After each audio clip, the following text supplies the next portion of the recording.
Have you ever poured your hard-earned money into your partner only at the end of the day to feel unappreciated, stuck, or financially drained? Today, I'm uncovering the hidden dangers that come with or when a woman builds a man, especially financially. Stay tuned.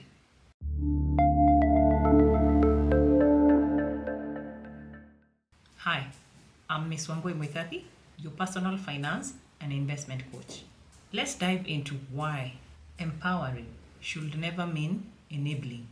I'll be exploring the three major pitfalls of financially supporting your man or a partner without boundaries.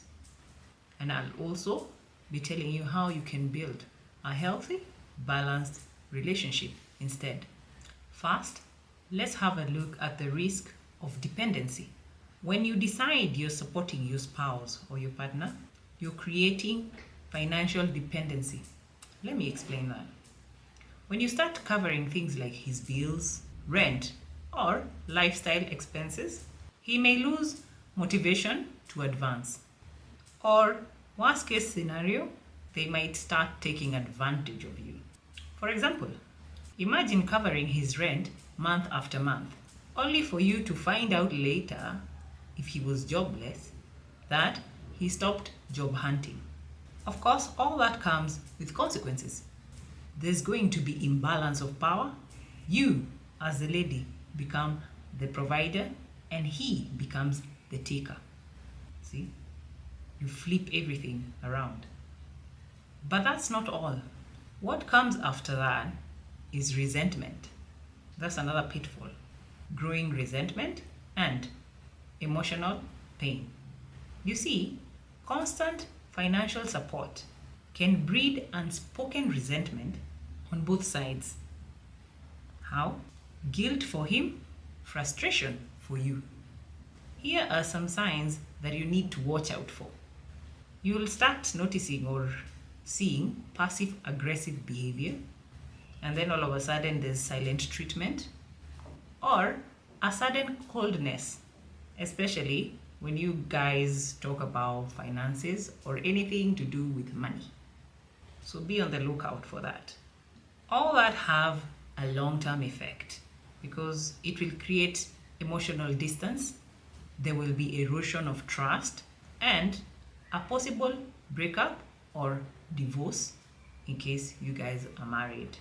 Finally, let's talk about your own wealth erosion. This is the other pitfall where you undermine your own financial goals. When you're supporting a man, it's very likely that you undermine your financial goals. Let me explain that. You see things like your savings, your investments, and something like a retirement plan. All these take a back seat.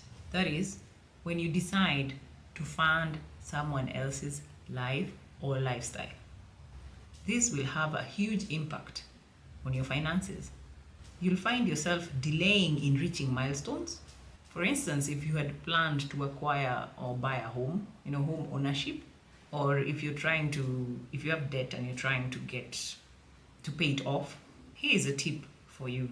Track your net worth monthly and set up a support cap, that is, at a small percentage of your income. With all that being said, how do you avoid these traps? Here are some solutions and best practices. 1. Start by setting clear boundaries. In the beginning of the relationship, agree on what you'll cover and what he is responsible for. If you don't discuss this in the beginning of the relationship, believe you, it will cause chaos later in your relationship. So the earlier you set clear boundaries, the better for you. 2, encourage accountability. You can do something like setting money joint dates so that you guys are able to review budgets and goals together. 3, build together, not for. Invest in joint ventures. For example, a side hustle, like a business or something like that, rather than a one-sided support. And finally, maintain your independence. Keep separate savings accounts and personal investment portfolios. Let's wrap this up with some key reminders. Avoid the dependency trap, curb resentment, and protect your own financial future because you come first. Nowadays, you support someone and they end up leaving you. So protect your financial future. If you found this video relevant, please share it with someone you think they need healthy money boundaries and comment below. In the meantime, let me know, as a woman, what's that one boundary, like a money boundary, you'll set for yourself in your relationship? Share with us on the comment section. I hope this gets to help someone. If you'd like to see more videos like this, don't forget to like, subscribe, and turn on notifications to join our community of financially empowered women. I am not a therapist, just your guide to smarter money and stronger relationships. I am Miss Wangui Muithathi, your personal finance and investment coach, and I'll see you in the next video.